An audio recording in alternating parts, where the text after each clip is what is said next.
Faisons un peu d'histoire du yoga. Dans cet épisode de podcast, je vous parle de l'évolution du yoga au fil du temps et des différents styles de yoga qui sont le plus pratiqués en ce moment. On parlera Iyengar, Hatha Yoga, Vinyasa, Ashtanga, Yin Yoga. Dans cet épisode, j'essaierai de vous donner quelques pistes pour savoir quel style de yoga est fait pour quelle personne en fonction de ce qu'on recherche dans la pratique du yoga.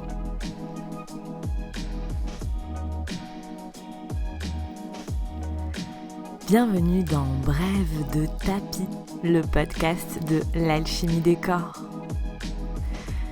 Ce podcast est pour ceux qui pratiquent le yoga à la maison ou en studio et qui souhaitent progresser sans se blesser, que vous soyez débutant ou non. Je m'appelle Marion et j'enseigne le yoga à Albi, dans mon studio et également en ligne. Je vous partage dans ce podcast des réflexions sur l'aspect postural du yoga, des astuces pour pratiquer à la maison en sécurité, des exercices d'autocorrection dans les postures de yoga et des anecdotes un peu plus personnelles. Allons-y! Si vous aimez ce podcast, abonnez-vous pour ne rien manquer des prochains épisodes. Vous pouvez également noter l'émission, mettre des étoiles, mettre des cœurs, laisser un avis sur Apple Podcast pour m'aider à faire connaître Brève de tapis. J'aimerais commencer cet épisode de podcast comme souvent par un peu d'anecdotes. Souvent en septembre à la rentrée, quand les gens viennent prendre des renseignements à propos des cours de yoga, les nouveaux élèves sont complètement perdus dans les différents styles de yoga et on les comprend. Donc en septembre, on passe souvent beaucoup de temps à expliquer la différence entre ces styles de yoga et surtout à conseiller des styles de yoga en fonction des problématiques, de l'état physique, de ce que chacun recherche en venant faire du yoga. J'avais donc aujourd'hui envie de vous expliquer, de vous donner quelques pistes sur les différents styles de yoga et pour qui. Pour faire ça, il est nécessaire de commencer par un petit peu d'histoire. Il faut savoir que la première fois que le mot yoga est apparu dans un texte, c'était il y a 1500 ans avant Jésus-Christ. Et depuis cette période, le yoga a énormément évolué au fil du temps. Il s'est adapté au fil du temps. Et c'est vraiment cette adaptation qui a permis au yoga de survivre. Il faut savoir que les postures sont en fait très récentes. Au début, dans le yoga, il n'y avait pas du tout de notion de posture d'asana comme on les connaît aujourd'hui. C'était plus une philosophie de vie, on parlait beaucoup de méditation, de maîtrise des pensées, mais il n'y avait pas le côté sportif, entre guillemets, qu'on peut y voir aujourd'hui. Ces notions de posture sont arrivées autour des années 1890 à peu près, avec notamment un personnage, mais qui a existé, qui s'appelle Vivekananda. Ce qu'il faut savoir, c'est que les différents textes qui fondent la philosophie du yoga, parce qu'au départ le yoga c'était ça, c'était des écrits. Ces textes sont très ouverts. On connaît souvent Patanjali, mais il est loin d'être la seule référence dans la philosophie du yoga. Il y a beaucoup d'autres textes qui font référence dans la philosophie du yoga, les Upanishads, les Védas, la Bhagavad Gita, le Hatha Yoga Pradipika, il y en a plein. Et il faut savoir qu'il y a eu différents penseurs, différents maîtres de yoga qui ont chacun formé des élèves à la technique qui leur paraissait intéressante. Il faut savoir qu'au fil du temps, les différents maîtres de yoga sont allés piocher dans les textes historiques ce qui leur paraissait vraiment intéressant et surtout intéressant en fonction du contexte de l'époque dans laquelle ils vivaient à l'instant. Et donc c'est comme ça que le yoga s'est transformé, qu'il s'est adapté et c'est notamment comme ça que sont apparues les postures dans un contexte où la culture physique, la notion de culture physique était très importante. Il y a une auteure qui s'appelle Andrea Jain qui a écrit un livre qui s'appelle Selling Yoga et qui dit souvent dans ce livre une phrase que j'aime beaucoup en anglais, elle dit There is no such thing as yoga, there are only yogas. Donc il n'y a rien de tel, il n'y a pas qu'une seule chose que le yoga n'est pas qu'une seule chose, il n'y a que des yogas avec un S. Et c'est vraiment important de traduire, de comprendre que ce yoga a vraiment su évoluer au fil du temps, qu'il s'est adapté et qu'il a donc changé, qu'il n'y a pas une seule façon de faire du yoga. Si tu as envie d'aller plus loin sur l'histoire de la philosophie du yoga, de comprendre, de ranger peut-être ta tête sur des concepts dont tu as entendu parler, Patanjali, les Upanishads, la Bhagavad Gita. Si tu as envie d'aller explorer cette philosophie du yoga, j'ai créé un programme sur la médiathèque, mon studio de yoga en ligne. Un programme qui allie cours théoriques et vraiment cours pratiques parce que la philosophie du yoga, ça s'expérimente. Et dans ce programme, que tu pourras retrouver sur mon studio de yoga en ligne à partir du 1er avril. Il sort donc demain. J'explique justement comment ce yoga a évolué dans le temps. J'explique aussi des fondements sur la philosophie du yoga, qu'est-ce qu'on peut attendre de la pratique du yoga, le lien entre posture et philosophie du yoga. On parle évidemment de Patanjali et il y a vraiment des pratiques, des cours de yoga pour aller expérimenter cette philosophie du yoga. Si ce programme Explorer la philosophie du yoga te parle, je te mets le lien dans les notes de l'épisode pour que tu puisses aller sur la médiathèque et que tu puisses t'abonner à la médiathèque pour suivre ce programme. Ce programme est disponible pendant 2 mois sur la médiathèque. Je t'invite donc à peut-être tester le plus tôt que tu peux parce que j'avoue que c'est un peu dense. Il y a vraiment beaucoup de contenu. Donc plus tu auras de temps pour le faire, plus tu auras de temps pour l'assimiler, pour le réécouter et pour l'expérimenter sur ton tapis de yoga. Le lien vers ce programme éphémère Explorer la philosophie du yoga est donc sous l'épisode. Si tu ne trouves pas, si tu as des questions autour de ça, n'hésite pas à me laisser un petit message personnel, un message privé sur Instagram ou sur Facebook. En tapant l'alchimie des corps, tu trouveras mon profil et tu pourras donc me poser toutes tes questions. J'aimerais donc te parler maintenant des styles de yoga qui sont le plus connus actuellement. Donc en ayant fait un petit peu d'histoire en début de cet épisode, on comprendra bien que ce dont je te parle maintenant, les styles de yoga qu'on pratique maintenant, c'était pas du tout ça qui était pratiqué il y a plusieurs années, plusieurs milliers d'années. C'était pas du tout ça qu'on appelait le yoga il y a très longtemps. Je me suis donc concentrée sur le yoga qu'on connaît aujourd'hui et mon idée est de t'expliquer un petit peu plus quel style de yoga est fait pour qui. J'aimerais commencer d'abord par l'Iyengar. Donc Iyengar, c'est un monsieur qu'on appelle BKS Iyengar et qui a créé une méthode de yoga qu'il a donc appelée le yoga Iyengar. Il faut savoir que Iyengar était un élève d'un autre maître de yoga qui s'appelait Krishnamacharya. Tout ça, ce sont des notions sur lesquelles je reviens dans mon programme Explorer la philosophie du yoga pour que tu comprennes bien tout ça.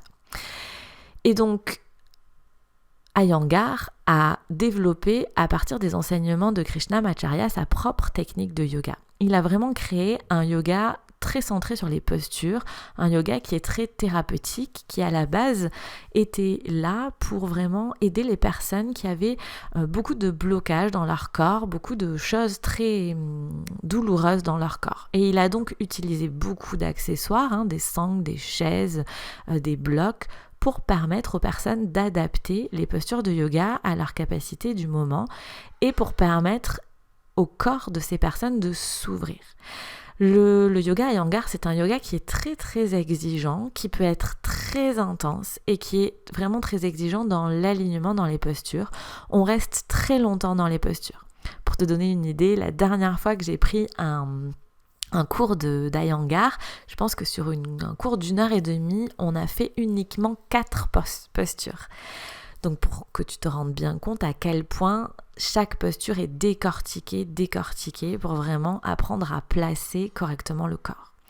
Alors il faut savoir que moi, dans les différents formateurs que j'ai rencontrés sur mon chemin du yoga, j'ai eu beaucoup de personnes qui venaient de l'Iyengar et donc j'ai une formation qui est très centrée sur l'Iyengar, même si je ne fais pas de l'Iyengar pur, parce que si tu fais des cours avec moi, tu sais par exemple qu'on fait plus de 4 postures dans un cours d'1 heure et demie. Mais je viens de cette école de l'alignement postural, de comprendre pourquoi on propose tel alignement dans telle posture et quel est l'effet de chaque alignement dans les postures. Donc l'Iyengar, c'est vraiment à la base un yoga qui était donné de maître à élève. C'était des cours particuliers, on pourrait dire, dans notre langage courant, parce que c'était vraiment fait pour des gens qui avaient un corps très bloqué et pour arriver à retrouver de l'ouverture dans le corps, de la souplesse, de la force dans le corps. Et puis, petit à petit, est arrivé ce qu'on appelle maintenant le Hatha Yoga. Le Hatha Yoga, pour moi, en tout cas dans l'enseignement que j'ai reçu, c'est un petit peu la suite de l'Iyengar, dans le sens où c'est aussi un yoga qui est très postural.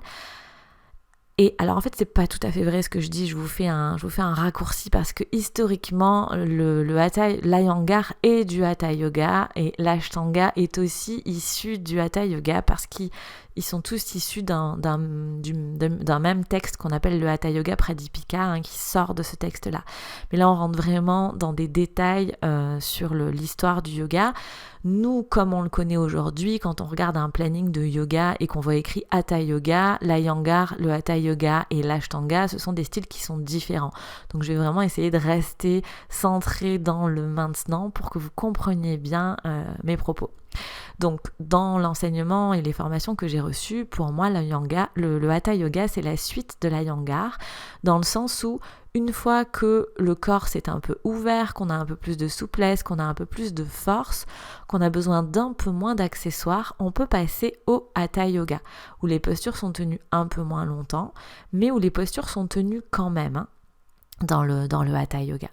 Et donc dans le Hatha Yoga, on a aussi beaucoup, comme dans tous les yogas, cette notion de souffle, la présence de la respiration qui est vraiment beaucoup là et qui nous permet de nous installer dans les postures et de trouver cette posture stable et confortable qu'on appelle. Dans le Hatha Yoga, on a vraiment cette notion de force et souplesse. Et le Hatha Yoga, c'est peut-être le style de yoga qui est le plus pratiqué actuellement dans le monde entier, peut-être parce que c'est le plus accessible aussi. Ensuite, un des autres grands styles de yoga qui est très connu, c'est l'Ashtanga. Donc l'Ashtanga, il faut savoir que c'est un monsieur qui s'appelle Pattabhi Jois qui a créé l'Ashtanga. Et Pattabhi Jois était aussi un élève de Krishnamacharya, donc c'était comme Iyengar, un élève de Krishnamacharya. Et lui, il a créé à partir de l'enseignement de Krishnamacharya un yoga très dynamique, très athlétique, qui à la base était même dédié à la jeunesse, à ceux qui ont besoin de se dépenser. C'est vraiment un yoga qui est très athlétique. Et c'est toujours le cas maintenant, c'est un yoga qui demande beaucoup de force, beaucoup de souplesse. Et c'est un yoga qui est très exigeant parce qu'un vrai cours d'Ashtanga, souvent on ne donne que le nom des postures en sanskrit et donc si on ne connaît pas le nom des postures en sanskrit, on peut tout simplement pas faire le cours. Si on n'a pas suffisamment de force et de souplesse dans son corps, il peut aussi arriver qu'on n'arrive pas à faire une seule posture. C'est véridique, moi j'ai déjà fait des cours d'Ashtanga où il y avait des personnes qui arrivaient pour la première fois, alors c'était en Inde, c'était pas en France, mais qui arrivaient pour la première fois dans un cours de yoga qui n'avait jamais fait de yoga. L'Ashtanga, comme il est enseigné en Inde, si on débute par ça, on reste assis sur son tapis, on fait rien du tout, c'est absolument pas possible. Donc l'idée c'est que dans le Hatha Yoga, on a appris les postures, on a appris le nom des postures également, et en Ashtanga, on va accélérer, on va lier ces postures et on va aller chercher des postures de plus en plus compliquées pour le corps et pour le mental. Et puis est apparu un autre style de yoga qui est pour moi entre le Hatha et l'Ashtanga, qui est ce qu'on appelle le Vinyasa Yoga. Donc le Vinyasa Yoga, c'est aussi un style qui est très très pratiqué, on va dire, en ce moment.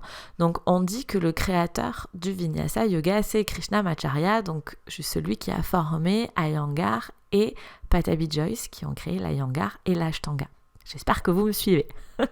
Si vous ne me suivez pas, je vous redécris tout ça encore plus en détail dans le programme Explorer la philosophie du yoga sur mon studio de yoga en ligne. Vous pourrez réécouter ça avec des supports visuels si ça vous intéresse, que vous avez envie d'aller plus loin. Donc le Vinyasa Yoga, c'est un style de yoga où justement qui fait le lien entre le Hatha et l'Ashtanga. C'est-à-dire qu'on apprend à lier les postures, on apprend à respirer sur un mouvement, on dit un souffle pour un mouvement pour un souffle, pour peut-être un jour arriver à faire de l'Ashtanga si c'est notre volonté. Donc le Vinyasa, pour moi, c'est la même chose que l'Ashtanga, dans le sens où il est important de savoir faire les postures, de savoir comment se placer dans les postures pour envisager d'accélérer, de lier les postures entre elles, de faire des versions de postures plus complexes. Donc tout cet apprentissage à la base est donné avec le Hatha Yoga. Alors, pour décrire ces différents styles de yoga, je me suis vraiment uniquement centrée sur le côté physique. Qu'est-ce que ces yogas apportent dans mon corps ? On pourrait bien évidemment partir sur le côté émotionnel et un petit peu plus sur le côté spirituel, mais je vais ne pas rentrer là-dedans dans cet épisode de podcast parce que pour que ce soit très clair, j'ai vraiment envie de me centrer sur le physique parce que c'est ce qui me paraît le plus palpable de nos jours. Mais retiens bien qu'il n'y a pas que ça dans le yoga, il n'y a pas que l'aspect physique. Il y a tout un aspect philosophique derrière qui touche les émotions, le mental, la spiritualité que je n'ai simplement pas décrit dans ce podcast. Donc, l'Iyengar s'adapte plutôt aux personnes qui sont très bloquées dans leur corps, où on va utiliser beaucoup d'accessoires, mais qui sont prêts à une certaine intensité et à avoir beaucoup d'exigences et à tenir longtemps les postures. Le Hatha Yoga, c'est là qu'on apprend à aussi adapter les postures avec des accessoires en fonction de ses besoins, mais de façon peut-être un petit peu moins rigoureuse que l'Iyengar. Et on apprend à se placer correctement dans les postures, à ressentir les bienfaits des postures et à aligner son corps dans les postures en fonction de ses capacités. Ensuite, on apprend à accélérer les postures avec le Vinyasa. Donc, il y a un yoga qui demande un peu plus de force et de souplesse et déjà une connaissance de mon point de vue du yoga. Tout le monde ne sera pas d'accord avec ça, mais personnellement, moi, ça me paraît compliqué de faire un cours de Vinyasa si on n'a pas les bases de Hatha Yoga. En tout cas, moi, j'ai choisi de l'enseigner de cette manière. Et puis ensuite, on a l'Ashtanga, qui est un yoga vraiment très athlétique, où il faut être en super condition physique et toujours pareil, de mon point de vue, avoir des bonnes bases dans l'alignement postural, notamment savoir se placer rapidement et correctement dans une posture de yoga pour accélérer. Alors vous allez peut-être me dire, et le yin dans tout ça ? Alors le yin yoga, qui est aussi un style de yoga qu'on pratique beaucoup en ce moment, dans notre ère, j'ai envie de dire. Le yin yoga, c'est un style de yoga qui a été inventé très récemment dans les années 90 par un Américain qui s'appelle Paul Grillet et qui s'est aidé de Sarah Power, qui était une de ses élèves, pour monter ce style de yoga. Et en fait, il a mélangé des notions de Hatha Yoga et de médecine traditionnelle chinoise. Et il en a fait un yoga très doux, très méditatif, dans lequel on fait uniquement des étirements. Il n'y a pas de notion de renforcement dans le yin yoga, contrairement à tous les autres styles de yoga que j'ai décrits précédemment. Donc dans le yin yoga, on ne fait que des étirements, et ces étirements, ils sont complémentaires des étirements qu'on fait dans les autres styles de yoga. Donc dans l'Iyengar, le Hatha, le Vinyasa, l'Ashtanga, on fait des étirements qui sont actifs, c'est-à-dire qu'on étire les muscles, et dans le yin, on fait des étirements qui sont passifs, c'est-à-dire qu'on étire ce qu'on appelle les tissus conjonctifs, les fascias, les ligaments, les tendons. Donc ce sont vraiment deux types d'étirements qui sont très complémentaires pour le corps. Par contre, le yin yoga, c'est vraiment un yoga où on reste longtemps dans les postures, mais comme je dis souvent, en se mettant tout chamallow dans les postures. Et comme pour l'Iyengar, où on reste longtemps dans les postures, mais cette fois-ci en étant actif dans les postures, il faut que le mental soit prêt à accueillir cette immobilité. Comme j'ai dit souvent, il y a des gens que cette immobilité rend fou, et vraiment, c'est pas possible de rester dans cette immobilité. Donc, il faut vraiment être prêt à ça. Donc voilà pour la description des styles de yoga peut-être les plus connus. Bien évidemment, il y a beaucoup d'autres styles de yoga, mais je ne vais pas me lancer dans la description des autres styles. Je me concentre vraiment aujourd'hui sur ceux que je connais le mieux, ceux que je pratique régulièrement aussi. Donc, pour résumer et pour aller un peu plus loin sur quel style pour qui, donc si tu as un corps très très bloqué, que tu n'as pas du tout de force, que tu n'as pas du tout de souplesse, que tu es très raide, tu pourras te diriger soit vers le yin, soit vers l'iyengar. Donc des yogas dans lesquels les postures sont tenues longtemps, où on reste immobile dans les postures. Dans le yin, on est passif, donc le yin est beaucoup plus facile physiquement, on va dire, pour la majorité des gens, que l'iyengar. Et l'iyengar, on est actif dans les postures. Dans tous les cas, on utilise des accessoires pour s'aider dans ces postures-là. Si tu as déjà une connaissance, on va dire, de ton corps, que tu as des notions de proprioception, que tu sais repérer ton corps dans l'espace, peut-être que tu fais de la gym ou du pilates, peut-être que tu pourras aller vers le hatha yoga. Le hatha yoga où on trouve, comme en iyengar, ces notions de renforcement et de souplesse. On utilise un peu moins d'accessoires que dans l'iyengar et surtout, les postures sont tenues un peu moins longtemps qu'en iyengar, mais cette notion d'alignement postural, de comment se placer dans les postures, d'apprendre à faire correctement les postures, est vraiment toujours présent, toujours central dans l'enseignement du hatha yoga si je me concentre sur le côté physique. Donc si tu sens que pour toi l'immobilité va être difficile à gérer mentalement, tu peux aussi, plutôt que de commencer par du yin ou de l'iyengar, commencer par le hatha yoga.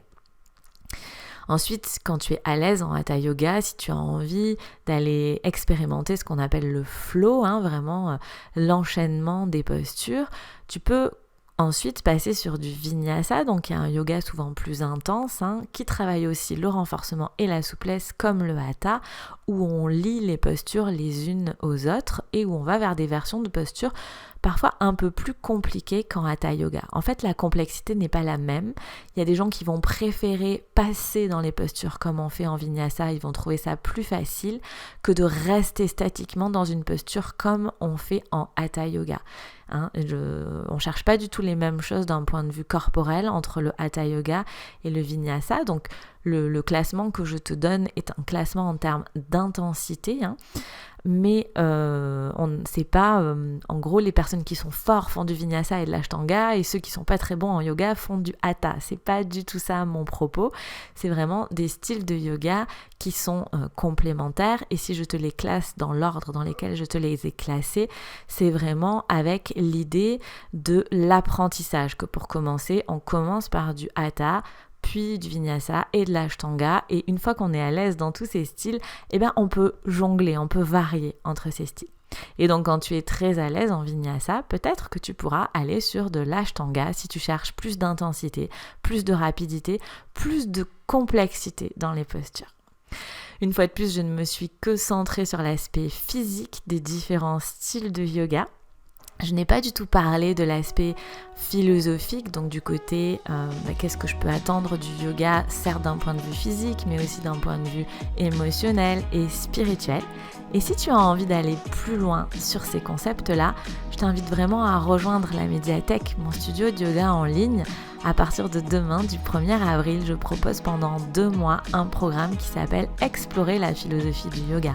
Cours pratique, cours théorique, pour comprendre l'histoire du yoga, pour comprendre la philosophie, les essentiels, les must-have, comme on dit, de la philosophie du yoga, les comprendre avec sa tête, mentalement, et les comprendre dans son corps, dans ses émotions, dans son mental, avec des cours physiques. Je te mets le lien vers ce programme de yoga dans les notes de l'épisode si tu as envie d'aller un peu plus loin. Je tiens à te remercier pour ton écoute. J'espère que cet épisode t'aura un petit peu éclairé sur les différents styles de yoga en fonction de ce que tu recherches. Comme je dis toujours, l'essentiel c'est d'expérimenter. N'hésite pas à essayer différents styles, différents profs, pour vraiment trouver le yoga qui convient à tes besoins du moment, et n'hésite pas également à revoir régulièrement tes besoins du moment parce qu'ils vont forcément évoluer en fonction de ton état physique, de ton état mental et de l'apprentissage que tu fais petit à petit du yoga. On se retrouve dans 15 jours pour un nouvel épisode. À très vite.